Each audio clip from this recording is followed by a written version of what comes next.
I remember the sound first. Not the snow crunching under my boots, not the wind howling through the pine trees, but the silence that came after. It was the kind of silence that makes you realize something has gone horribly wrong. I was standing in the middle of a narrow mountain road, my SUV crumpled against a tree behind me, steam hissing from the hood. The headlights glowed weakly in the snow, casting long shadows that seemed to move on their own. My phone? Dead. The nearest town? 15 miles back, and the temperature was dropping fast. The storm had swallowed the world. Thick flakes swirled like ashes from a dying fire, sticking to my eyelashes, melting down my neck. I pulled my coat tighter, but the cold was seeping in, not just into my skin, but into my bones. And that's when I heard it, a whisper so faint I thought it was the wind. It wasn't. Would you believe me if I told you that whisper saved my life? That it wasn't just any voice, but a voice I had tried to run from for years? It all started months before that night. I had been living like a man on autopilot. Work, home, sleep, repeat. From the outside, I had it together. A decent job in sales, a small apartment downtown, bills paid on time. But inside, I was rotting. I didn't take care of my body. Fast food was dinner, caffeine was breakfast. My weekends blurred into wasted hours scrolling, binging shows I didn't care about. Worse, I carried a heart full of grudges. Toward old friends who'd left me behind, toward family members I barely called, and if I'm honest, toward God himself. I used to believe. Really believe. But life had a way of knocking that belief out of me. My mother's sudden passing. A failed relationship I thought would lead to marriage. A career that plateaued no matter how hard I worked. I stopped praying because I wasn't sure anyone was listening. The truth? I wasn't angry at God. I was disappointed in him. And then came the day I decided to get away. Just me, my SUV, and the quiet mountains up north. It was supposed to be a weekend of peace. It became a night of reckoning. The snow started early that afternoon, light at first, then heavier by the hour. My GPS cut out somewhere past the old logging road. I thought I could find my way by memory. I was wrong. The turn came too fast. My tires hit ice, the back of the SUV slid, and before I knew it, the world tilted sideways. The sound of metal against bark still echoes in my head. I was lucky to be alive, but luck doesn't keep you warm, and luck doesn't tell you which way to walk in a whiteout. I trudged through knee-deep snow, trying to follow the road, if it was even still under my feet. The cold burned my lungs, my vision blurred. My mind screamed at me to move faster, but my legs felt like they belonged to someone else. That's when the panic set in. Not loud, thrashing panic, quiet panic, the kind that whispers, "This is it. This is how it ends." I thought about the people I hadn't called in months, the things I said I'd do someday, the prayers I never prayed. And then, in the middle of that blizzard, I heard my name. Clear, warm, impossible. It wasn't the wind, it wasn't in my head, it was him.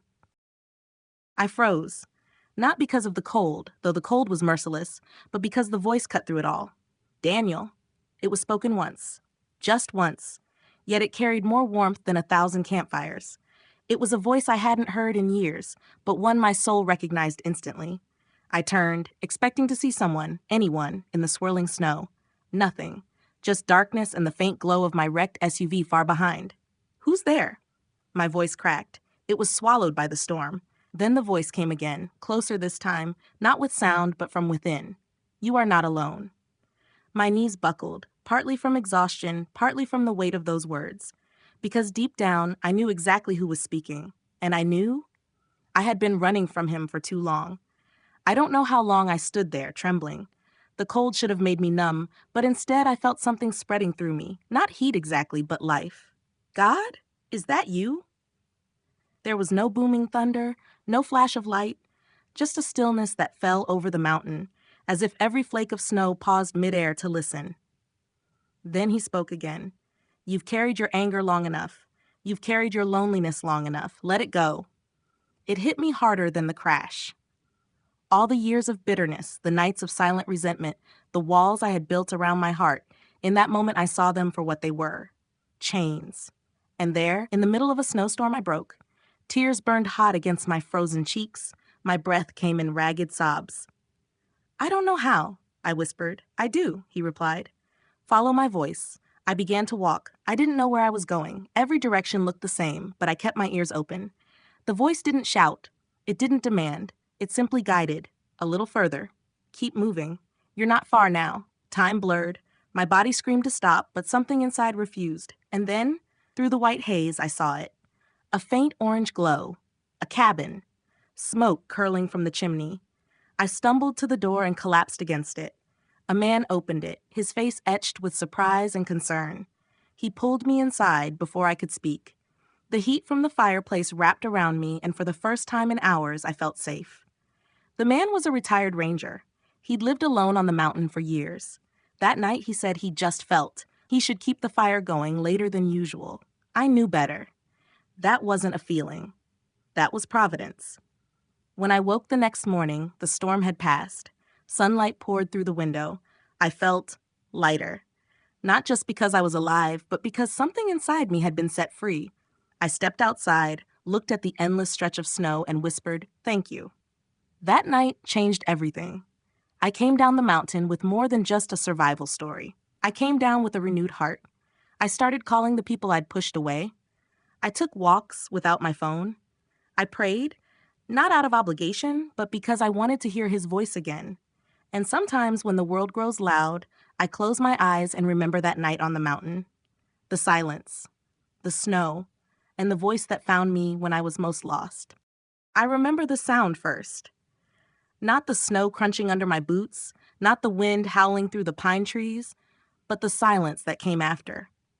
It was the kind of silence that felt wrong, like the air itself had stopped breathing. I stood in the middle of that narrow mountain road, my SUV a broken shape against the pine trunk behind me.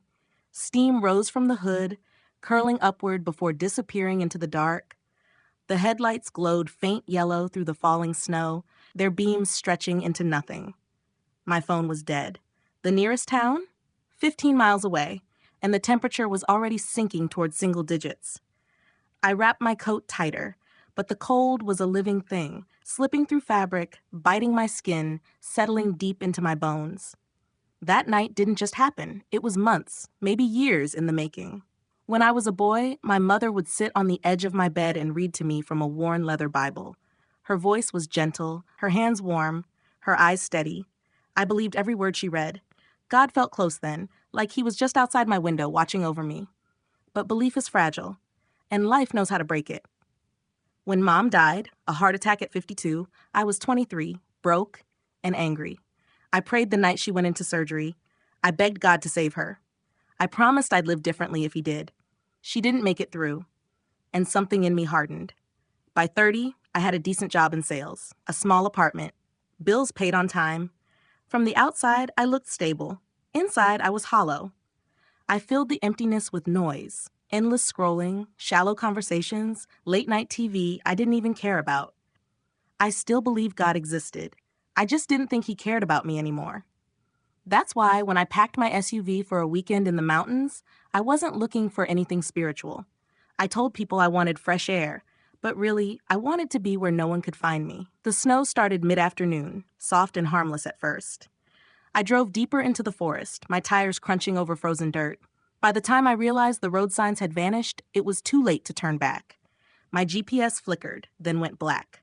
The turn came too fast. I hit a patch of ice. The wheel jerked out of my hands. The world tilted.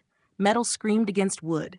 Then stillness. I crawled out of the wreck, my breath forming clouds in the air. I tried the phone. Dead. I tried starting the SUV, nothing but a faint click. So I walked. The snow thickened until the road disappeared beneath it. My legs ached. My gloves were soaked through. The wind clawed at my face. I thought about building a shelter, but the drifts were too deep and I had no tools. That's when the panic began. Not wild, running panic. The quiet kind. The kind that tells you this is it. I thought of my sister, Emily. The last text I sent her was 3 months ago. Sorry, can't make it this weekend. I thought of my father, who still called on my birthday even though I rarely called back. I thought of my mother's Bible, gathering dust in a box somewhere. My breath came in ragged gasps. My vision blurred, my legs shook, and in the middle of that storm I heard my name, Daniel. It was soft but undeniable. I spun around, expecting to see someone in the whiteout. Nothing. Just snow and shadows. Who's there? My voice cracked. Then it came again, not in the air, but inside me. You are not alone. Something inside me broke. I dropped to my knees in the snow. Tears came hot against my frozen cheeks. For the first time in years, I wasn't just aware of God. I felt him. I whispered, "God, is that you?" There was no thunder, no blinding light, just a stillness, as if the storm itself had paused to listen. "You've carried your anger long enough. Let it go." I wanted to say I didn't know how. But before the words left my mouth, he answered, "Follow my voice." So I walked. I don't know for how long, the blizzard erased time, but every few steps I'd hear him again. "A little further. Keep moving. You're not far now." Finally, through the blur of snow, I saw it. An orange glow. A cabin. Smoke curling from the chimney. I collapsed against the door. A man opened it, his face weathered but kind. He pulled me inside without a word. Heat wrapped around me, my hands burned as they thawed. The man was a retired ranger. He said he'd been about to turn in for the night, but something told him to keep the fire going. In the morning, the sky was blue and clear. I could see the road winding down the mountain. As I left, I looked back at the cabin, then at the endless stretch of snow, and whispered, "Thank you." I didn't go back to my old life, not entirely. I still had my job, my apartment, but my days looked different. I called my sister. I read my mother's Bible. I prayed, not because I had to, but because I wanted to hear that voice again. Some nights when the world feels heavy, I close my eyes and remember the silence of the mountain, the snow on my eyelashes, and the voice that found me when I was most lost. When I got back to the city, everything felt louder. The hum of traffic, the buzz of phones, the constant chatter of strangers on the sidewalk, all of it seemed sharper after the quiet of the mountain. But something inside me had changed. I kept the cabin ranger's old wool blanket in my living room, folded neatly on the couch. Sometimes I'd run my fingers over its rough weave and remember the crackle of his fireplace, the smell of wood smoke, and the warmth that wrapped around me like God's own arms. I started waking up earlier, not because I had to, but because I wanted to sit with my coffee and just listen. Not to music, not to news, just to the stillness. Sometimes I'd hear nothing but the hum of my refrigerator. Other times, it felt like the stillness itself was speaking. A week after the accident, I was walking to the grocery store when I saw a man sitting on the curb. His coat was too thin for the February air. His shoes were worn, his hands trembling. People passed him without a glance. I almost walked past too. The old me probably would have. But something stopped me. "You are not alone." The same words I'd heard on the mountain. I crouched beside him. "Hey, you okay?" He nodded, but his eyes said otherwise. I bought him a sandwich and a coffee from the corner shop. When I handed it to him, his hands shook so badly he spilled a little. "God bless you," he whispered. I smiled, but inside I was the one who felt blessed. That night, I called my sister. She answered on the second ring. "Dan, everything okay?" "I just wanted to hear your voice," I said. There was a pause. Then she laughed, a little awkward, like she didn't know how to respond. "Well, you picked a good time. I've been feeling lonely lately." We talked for 2 hours, about Mom, about childhood, about the years we'd let slip by without checking in. When we hung up, I sat there staring at my phone, realizing how many moments I'd missed because I was too busy nursing old grudges. I began to notice patterns. A coworker who rarely spoke to me asked one morning if I was doing okay, not in a casual way, but like he genuinely cared. A stranger in a coffee shop paid for my drink without a word. A song came on the radio with lyrics so specific to my situation, it felt impossible to be coincidence. I don't believe in luck anymore. I believe in reminders. Reminders that God's voice doesn't always come in storms or mountaintop moments. Sometimes it's in a quiet kindness, a well-timed question, a nudge to turn left instead of right. 3 months after the accident, I returned to the mountain. The snow had melted, leaving damp earth and patches of green. The road where I'd crashed was almost unrecognizable without its blanket of white. I found the tree my SUV had slammed into, its bark scarred but still standing. Further up the road, I found the cabin. The ranger Tom was on the porch, sanding a piece of wood. His face lit up when he saw me. "You made it back," he said. "I had to thank you in person." I replied, "You saved my life." He shook his head. "I didn't save you. I just did what I felt led to do, led." That word stayed with me on the drive home. It's been a year now. I'm still not perfect. I still have days when doubt creeps in, when I forget to pray, when old habits whisper in my ear. But every night, before I close my eyes, I whisper back to the silence. Thank you for finding me in the snow. And somewhere deep inside, the same place where I first heard him, I can still hear the answer, you are not